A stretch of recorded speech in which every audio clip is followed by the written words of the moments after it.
Welcome to the 1662 Fellowship of North America, where we promote the historic Anglican Formularies as the theological center of gravity for Orthodox Anglicanism in North America. I'm Isaac Rayberg, the Archdeacon for Liturgy in the Anglican Diocese of All Nations and the Rector of All Saints Anglican Church in San Antonio, Texas. Today we have a returning guest, the Reverend Stephen Wedgeworth, the Rector of Christ Church Anglican in South Bend, Indiana.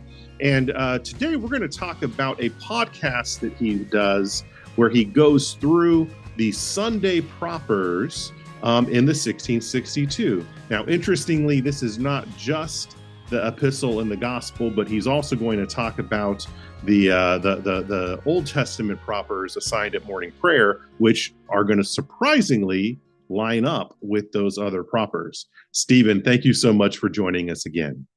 Great to be back with you. So tell us about the Proper Podcast. This is a great almost weekly one that you've been doing for the last couple of years. And what are the propers? Why would you podcast through them? Yeah, well, thanks for giving me the plug. It's the BCP Propers Podcast. And essentially, the goal is to talk about the proper lectionary readings in the 1662 Book of Common Prayer. And so as a minister who's in the prayer book each week, this doubles as ordinary sermon prep. Whatever I'm thinking about, reading about, studying about for my notes to prepare for the weekly sermon, hey, put it on the show, talk about it. So, that's one way that it works. But and that helps the rest of us, by the way, because sometimes, and I mean, confession time, I've done this with a Lutheran podcast that also goes through those same readings for years, where it's like, okay, if I will listen to that 1 year lectionary presentation just to see if there's anything that I should be including that I'm not. Yeah, well, I hope that it is very helpful. And I've done the same thing, right? I find my favorite Bible commentators or preachers and pastors. What do they have to say about this? You have to be careful that you don't then just end up duplicating their message. Right. But still, the multitude of counselors is a biblical principle. You want to make sure that if something good is out there and you don't know about it, you want to know about it. But another reason I started doing the podcast is because with the 1662 Book of Common Prayer, there is also a unique liturgy. So the proper Eucharistic lectionary that's the common 1 year Western lectionary. It's in the 1928. It's in older Lutheran and Catholic sources as well. But the 1611 does have, 1662. I'm not an old Baptist anymore, right? 1662. It does have a unique set of Old Testament lessons for Sundays and other red letter days. And so these are propers as much as the Eucharistic services. And I started noticing as I was using these at the church, we will rotate between a morning prayer service or a communion service as our Sunday service. So I'm encountering this week to week. I started noticing, wait a minute, these Old Testament lessons, they're in conversation with the Eucharistic propers. Like whoever put this thing together, did that on purpose. Something's happening here. There are parallels. There's matches. This is meant to go together. Now, and that's very interesting because that Sunday morning first lessons, those proper lessons, Sundays and red letters, they're largely going through the text in order. So how do they end up being in conversation? That is a wild idea. They're not just picking and choosing. Exactly. So how's that working? So you're right. So most of the year, these are working their way in a somewhat consecutive canonical order: Genesis, Exodus, so forth. There are a couple of exceptions. It starts the year in Isaiah. So you actually are in Isaiah. You're in Isaiah for Advent, Christmas, and Epiphany. So it's a giant sort of Isaiah tide. But then with the Jessima season, that's when it pivots. And you're in Genesis chapter 1, because that's a creation week theme. But then you're into Genesis 3 and you're talking about sin pretty quickly. Right? Hmm. Hmm. And then by the time you get to Lent, you're in the dark, ugly, nasty stuff, all the really ugly stories in Genesis. And that's what started cluing me in. I'm like, wait a minute. This isn't just the highlights of Genesis. This isn't like Hmm. the most famous stories of Genesis. Some of these are kind of weird, but they kind of match the season, the church season. And then, sure enough, as you get closer to Easter, you're in the plague cycle, and then for Easter Day, Passover, Red Sea. Okay. I know my Anglican hymnody well enough now to know the Right. Red Sea crossing is an Easter hymn. Click, something's going on here. And then, I just kept tracing it through. And yeah, there's a logic to it. And then I also started noticing themes in like that appear in the collect of the day. So maybe the collect of the day. So like this Sunday was Rogation Sunday, Hmm. asking for God to give you bounty and then you'll be blessed. So the collect plus the themes of the readings. Well, the reading was Deuteronomy, where God is telling them about how He provided for them during the wilderness, and their clothes never wore out, and they had food to eat. And now they're going into promised land and they're going to have this like bounteous harvest. It's going to be so incredible. Like that's It, rogation. right into rogation. Yeah. My goodness. So, however this happened, I did a little research, asked around, said, who put this together? Like, where did these first lessons come from? And so I'm told that it's Matthew Parker, Archbishop Parker. Okay. Um, he would have had the Eucharistic propers already. That's already in Right. place. That's a But good 500 years old by that time. yeah, Yeah. but he then had the genius to say, okay, we're going to do an Old Testament survey that'll get you through the Old Testament in a year, but which will also have this liturgical parallelism with the communion lessons. So And he's moving forward, but choosing it as he goes forward based yep, on what's going to be happening. that's right. So he is so smart about this. I'm really kind of amazed at his exegetical capability here that he says, okay, I'm going to keep us moving through the Old Testament. We're going to go through Genesis, through Exodus, through Deuteronomy, into Joshua and First Samuel. We're going to do that throughout the year. But he chose the selections that he chose because they had some point of connection with the New Testament selections in the Eucharistic lectionary that was already there, and they sort of click with the church year. And so even the structure, right? We're going to begin in Isaiah. So Advent, Christmas, Epiphany, Isaiah kind of makes sense with that. Well, Absolutely. the end of the year, he's in Proverbs. That's also a break from the canonical order, right? You wouldn't end in Proverbs if you're simply going in order, but he ends in Proverbs. Why? Because Proverbs is sort of kingly wisdom, the wise old man at the end of his journey, reflecting on what he wants to hand down to the next generation. So, it's sort of like what you've gotten once you've successfully finished a church calendar year. You've arrived at wisdom. And so it made a little bit of yearly thematic sense. Like it's the whole church year. And And something so, that you pointed out last year that I hadn't noticed before, which is terrible because I've been using this same lectionary for years and years at this point, but that in Trinity Tide we are going in the epistles in canonical order through the Pauline epistles for the most part. yeah, And as I was looking at that last year, when through your podcast I was made aware of this, I realized, okay, the stuff they're really focusing on is that practical yep, Christian living stuff, not really so much of the high theological, spiritual end of things. absolutely. And when I started noticing this, I would ask around, I'd look for resources. Where can I go to find like the explanation behind the lectionary? And it was really kind of surprising. There's very little work on this. Right, right. I Yeah. mean, there's not a whole lot. There's the old tutorial prayer book, which has a few sentences on each thing, right? But not, it doesn't do much, just a couple of comments. And then there were some sort of Elizabethan and Jacobean writers, so you have to get into Ebo and look Hmm. online, and they do pretty good, but it's like two sources. So I just thought Yeah. there's just really nothing out there, and certainly in a contemporary mold. Yeah, most of the ones I'm familiar with are late Victorian, turn of the 20th century commentaries that miss a lot of those things Right, because by then they're really into some of the controversies of those days, the evangelical versus ritualist right. issues, and Yep. so they're missing some of those older approaches. They just take it for granted.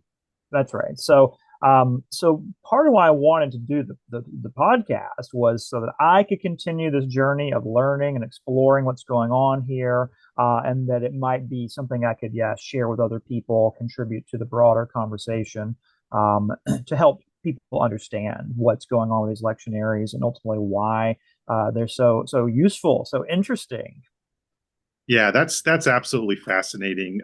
Have you found? I don't know if you ever used the 3 year lectionary, but have you found going through the 1 year now, couple of years, couple 3 years, um, benefits of revisiting those same texts every year? Well, certainly every time you say, "Oh wow, that I didn't notice this last year, but here it is." So you really you're kind of encouraged to look more deeply into each passage. Hmm. I also find it easier. I only did the 3 year lectionary, 1 or 2 years earlier on in my career, and so my experience with that was kind of each week I looked at it as a pick and choose grab bag. Like, okay, Yeah, what's the cool thing I want to work on, and I just didn't really look at the other stuff. But with this 1 year lectionary and the Old Testament propers as well, I'm now looking at it as a package. Like, interesting. okay, Okay. these things all go together. Now, I can't talk about everything in my sermon, but I still want to see the big picture, the big narrative. That'll help me then know what the highlights are, what the topics are. And then I'll keep a record of what I preached about. And so next year, I won't just preach the same sermon. Right. I'll talk about some of those other things that I didn't have the time to get to, and I might do the gospel, I might do the epistle, I might do the Old Testament.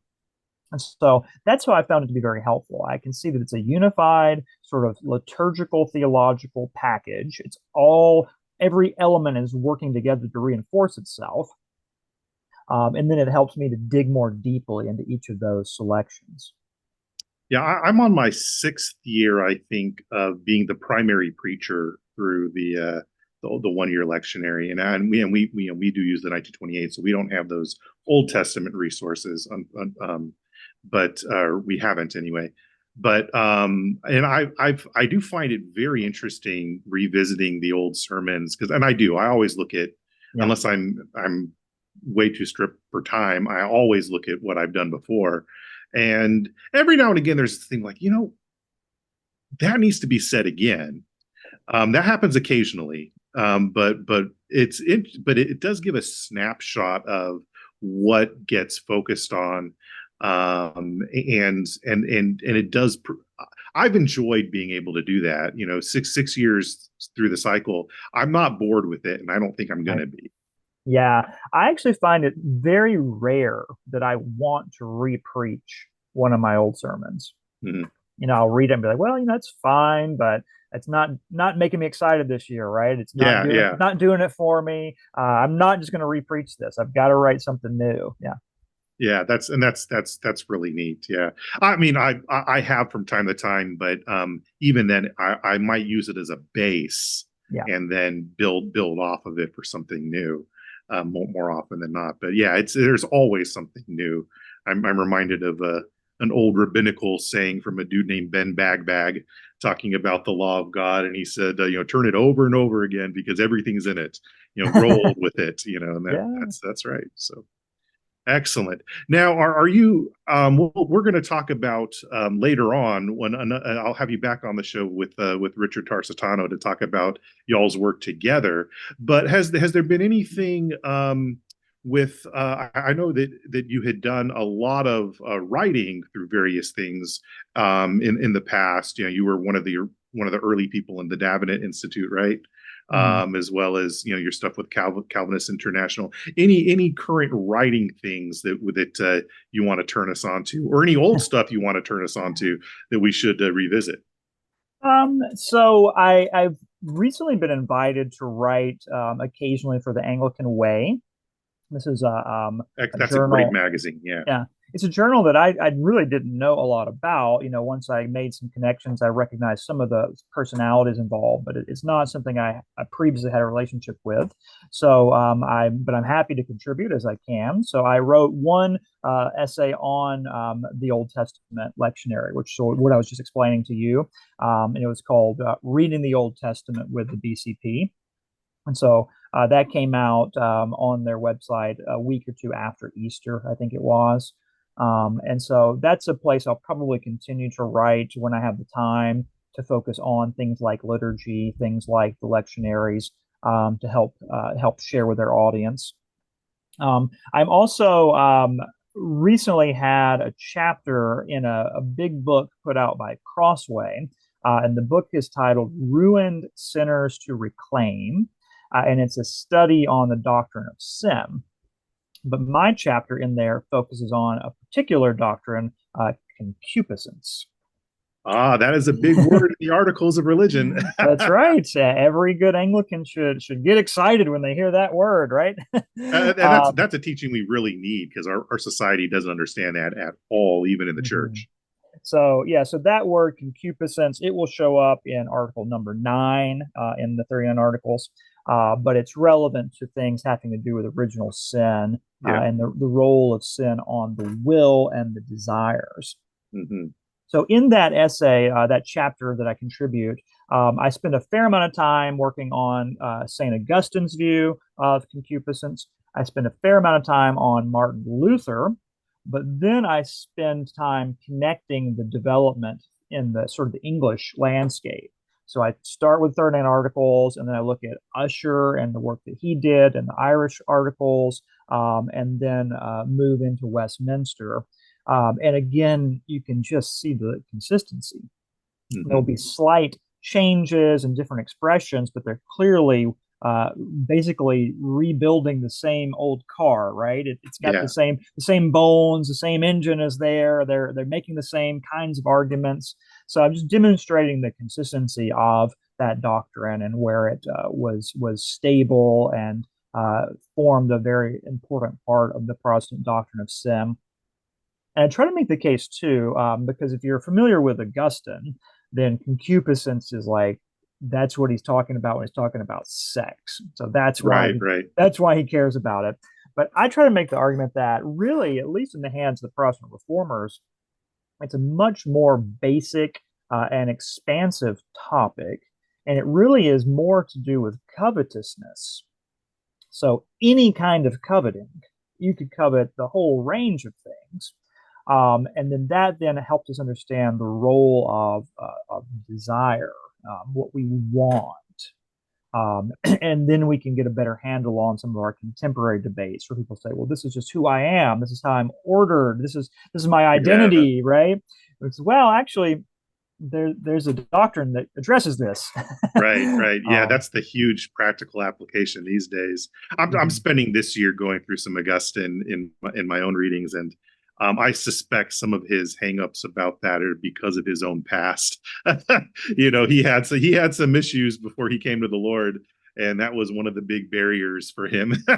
Yeah, and in the landscape, I mean, different cultures, different times in history, they just approach things differently. And it's good for us to read them because they teach us things we don't know about. Right.